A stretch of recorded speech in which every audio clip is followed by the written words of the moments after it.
Hoje eu estou aqui com o André Maltz, que é o CEO da AG3. André, obrigado aí por você estar presente, você já vai se apresentar, mas eu vou conversar com o André sobre blockchain.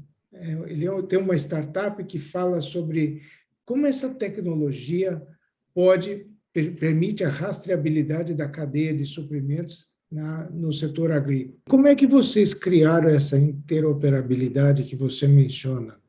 De que maneira vocês integraram isso? Primeiro é importante entender que essa cadeia é uma cadeia muito fragmentada, e os dados estão nessa cadeia de vários formatos diferentes, né? Então, eu tenho muita coisa ainda registrada em papel, eu tenho muita coisa registrada em planilhas de Excel, tem coisas que estão em sistemas diferentes, sensores e tal, e é uma cadeia com muitos players, né? Então, desde o princípio, a gente entendeu que tudo começava com capturar os dados de qualidade mesmo, garantir ao máximo possível a qualidade dos dados que a gente estava capturando, e a gente não poderia trabalhar com uma maneira só de capturar dados, né? Porque não adianta a gente, não, vamos fazer tudo integrado, com integrações via API, então não adianta, a gente ia deixar boa parte dessa cadeia de fora, né? Então, tudo começa com captura de dados, e isso tem que ser feito de várias maneiras. A gente faz, em algumas ocasiões, via aplicativo mesmo, que a gente desenvolveu, e esses aplicativos, uma realidade agro, ele tem que funcionar inclusive offline, né, porque tu trabalha em muitas áreas remotas, então tem algumas particularidades disso, mas onde tem mais maturidade tecnológica, é óbvio que a gente começa a fazer integração. Então a gente integra muito com sensores, seja sensor de temperatura, seja estação climática, seja uma balança, e faz integrações com outros sistemas, e aí via API mesmo, né? Então a rastreabilidade, na minha visão, ela funciona muito como um varal de pendurar roupa, mas é um varal de pendurar informação. O varal sozinho ali, ele não serve para nada, né? Ele serve se tem roupa pendurada. Então, a rastreabilidade é isso. Eu vou uma visão mais técnica, como se fosse um barramento mesmo, e você tem que ter a capacidade de plugar várias informações. Isso numa primeira etapa. E depois tem que garantir a interoperabilidade disso. O blockchain, na minha opinião, a grande vantagem dele está muito mais do que um simples registro de informação segura. Tá? Realmente a possibilidade de desenvolver novos modelos de negócio a partir do blockchain, né? E aí entra o conceito de tokenização, Web3, a gente já pode falar dessa evolução. Mas então, captura de informação de várias maneiras diferentes, a interoperabilidade disso para conseguir compartilhar a informação, registro num lugar seguro e depois compartilhamento dessa informação, né? Eu consumo ela de várias maneiras diferentes, mas eu preciso mandar essa informação para frente da cadeia, porque muitas vezes essa cadeia continua fora do sistema da Ag3, ela não necessariamente precisa funcionar inteira no sistema da Ag3, então a gente tem que ter a capacidade de enviar esse dado tem que ser recebido no outro elo de uma maneira eficiente, né? A segunda pergunta, para quem está nos assistindo, é super importante. Você falou que o blockchain pode gerar novos negócios. Você pode citar alguns exemplos de como você vê a possibilidade do blockchain não ser só simplesmente uma tecnologia que permite a rastreabilidade confiável, mas que pode gerar novos negócios? Eu acho que sim, eu acho que a grande vantagem do blockchain, na minha opinião, é diminuir custo e tempo de transação. Acho que se fosse definir, seriam esses os grandes valores. Mesma coisa que a internet diminuiu o custo e velocidade de comunicação, esse mesmo benefício que a internet trouxe para a comunicação, o blockchain vai trazer para o mundo dos negócios. Ele vai diminuir custo e tempo de transação. Esse, para mim, é o principal valor. Hoje, a gente depende, em várias cadeias, de intermediários que validam transações. A partir de uma maneira que tu tira essa necessidade e tu consegue fazer essas transações de maneira mais rápida, eficiente e mais barata, isso vai destravar muito valor no mundo dos negócios. Então, para mim, o grande valor está aí. Então, vamos pegar um exemplo, né? Se eu tenho um benefício, hoje em dia, de uma venda de um produto sustentável na ponta, vender um café ou uma roupa que veio de um algodão sustentável, o que seja, e eu quiser fazer com que esse benefício flua ao longo da cadeia inteira, até o início da cadeia, em custos de transação, isso passa a ser muito caro. A partir do momento que eu uso uma tecnologia que vai diminuindo o custo de transações, eu consigo fazer isso acontecer, que eu não conseguia antes, né? Então, eu consigo automatizar esses processos, consigo trabalhar com smart contracts, eu acho que vai muito para esse caminho. André, conta um pouco para mim quais são os projetos, né, o que você tem mais procura pelas empresas, né, sejam elas grandes, pequenas ou médias. Você tem fechado aí alguns contratos que você estava me contando antes da gente começar esse papo. Quais são as soluções ou os projetos que as empresas mais procuram a sua empresa? Legal, legal. Se eu pudesse dividir em dois grandes tipos de projeto, acho que o primeiro seria muito focado em gestão de cadeia, né? Gestão de fornecedores. Então, esse projeto normalmente são com agregadores. E quando eu falo agregadores, é trading, cooperativa, exportadores, empresas que precisam gerenciar uma rede grande de fornecedores e garantir que a produção que eles estão comprando, em primeiro lugar, garantir que a produção que eles estão comprando não venha de áreas com algum tipo de risco, ligado a desmatamento, a área de quilombola, atividades análogas à escravidão, uma série de coisas, garantir tudo isso e depois controlar desde o recebimento da matéria-prima e o processamento disso. Então, é muito ligado à gestão de cadeia. Então, eles controlam essas informações de dentro da porteira e depois que o produto é colhido e sai da porteira, eles contratam esse fluxo até a indústria, né?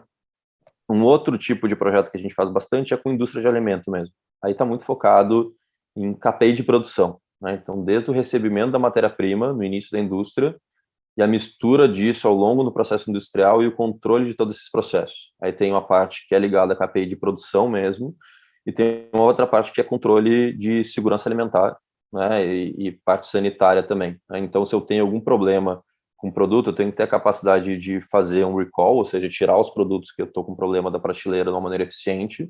Eu também tenho que ter a capacidade de fazer uma rastreabilidade, olhar exatamente de onde vieram esses produtos, né, para que eu possa tomar uma ação corretiva fácil. Então, isso diminui bastante impacto econômico, por exemplo, no caso de contaminação. Então, as empresas se preocupam bastante em estabelecer essa rastreabilidade. Durante sua conversa, você falou sobre sensores, né? E agora a gente vê a implementação do 5G, a gente já vê algumas capitais, Brasília foi a primeira. Para o agro, eu entendo que vai ter um benefício muito grande a entrada do 5G. Eu queria que você, na sua visão, como é que você vê o benefício que a implementação do 5G vai trazer para o agro?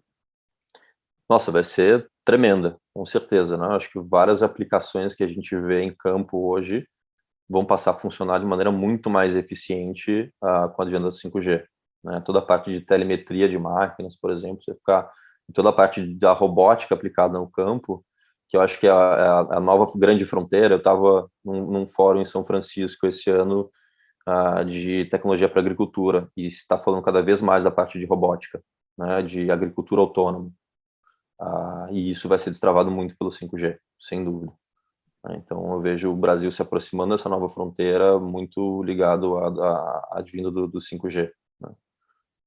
Acho que se fosse elencar uma, seria a principal, né? Vamos falar um pouco sobre pessoas, né? É super importante você ter talentos, né? Você está falando tanto em tecnologia, coisas que estão mudando a maneira de se ver, de fazer negócio, né? Os modelos de negócio, a tecnologia tem facilitado bastante. Como é que é contratar talentos ou encontrar talentos para que, num mercado tão competitivo, e que essas pessoas façam parte da AG3, né? Que sintam um propósito, falem assim, pô, essa empresa realmente faz a diferença. Porque hoje em dia as empresas estão vendo que nós estamos tendo uma inversão. Muitas pessoas estão saindo das empresas, mas não é porque as empresas estão mandando embora. É o contrário, é um empregado, funcionário, colaborador que não quer trabalhar por uma falta de propósito, por querer um trabalho híbrido, etc. No mundo que a gente vê que está super competitivo, como é atrair talentos na AG3 e como é que você desenvolve o propósito para que as pessoas que entram falam, realmente eu gosto da empresa que eu estou? Acho que você deu parte da resposta aí, né? Não está fácil, principalmente no mercado de tecnologia que a gente está. Então, contratar desenvolvedores está cada vez mais um desafio, né? Os desenvolvedores estão tendo a capacidade de cada vez mais trabalhar para o mercado internacional, né? Então, a gente acaba não tendo competição só de empresas que estão no Brasil, mas empresas que estão no mundo inteiro. Então, é um desafio. Eu acho que não tem uma resposta só, mas talvez a principal coisa que dá para fazer é a questão do propósito mesmo, né? Trazer para junto do time pessoas que vão entender o objetivo da empresa no longo prazo. E eu gasto muito tempo e muita energia comunicando isso com o time inteiro, né? Seja reuniões semanais com o time inteiro de TI, porque tem muitos lugares que parece que o time de TI fica isolado do propósito da empresa, né? Da parte negocial, dos projetos que estão realmente acontecendo, da visão de longo prazo. Eu faço questão de deixar isso super transparente para o time inteiro e possibilitar essa troca de experiência entre áreas diferentes, seja uma área comercial, uma área de suporte, ou uma área de desenvolvimento, todo mundo ter a oportunidade de conhecer o que um está fazendo, o que o outro está fazendo, e compartilhar sempre a nossa visão de futuro, né? Como eu falei, a Eg3 ela surgiu muito de uma paixão por um problema, né? E a gente é super apaixonado, os founders são muito apaixonados para resolver esse problema, e a gente vê que a gente consegue passar essa paixão para muitas das pessoas que estão trabalhando com a gente. Quais são os 3 principais problemas da cadeia de suprimentos que você vê e quais soluções existem para esses problemas? Uhum. Eu acho que olhando para fora da porteira, vamos dizer assim também, né, a cadeia de suprimentos como um todo, fazenda e para fora. Eu acho que a primeira delas é eficiência operacional mesmo. Uhum. A gente tem uma cadeia muito fragmentada, pouco digitalizada, a informação flui de uma maneira muito lenta, então tem muita ineficiência operacional nessa cadeia. Depois a parte de segurança alimentar, a gente tem ainda, voltando um pouco para a eficiência, né, hoje 30% mais ou menos da produção de alimento no mundo é desperdiçada ao longo da cadeia. Então, só para ter um pouco do tamanho do problema da ineficiência da cadeia de suprimentos. 30%?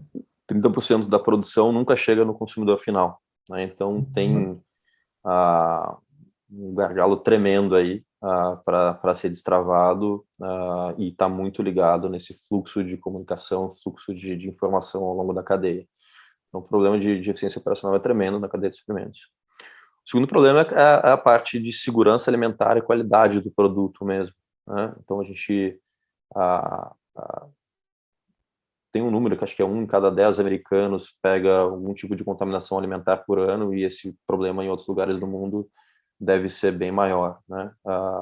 Mas existe um problema em relação a isso, bem grave, e eu acho que a pandemia do Covid expôs ainda esses riscos de uma cadeia globalizada, as pessoas começaram a se atentar cada vez mais para isso, né? Qualidade do produto e segurança alimentar.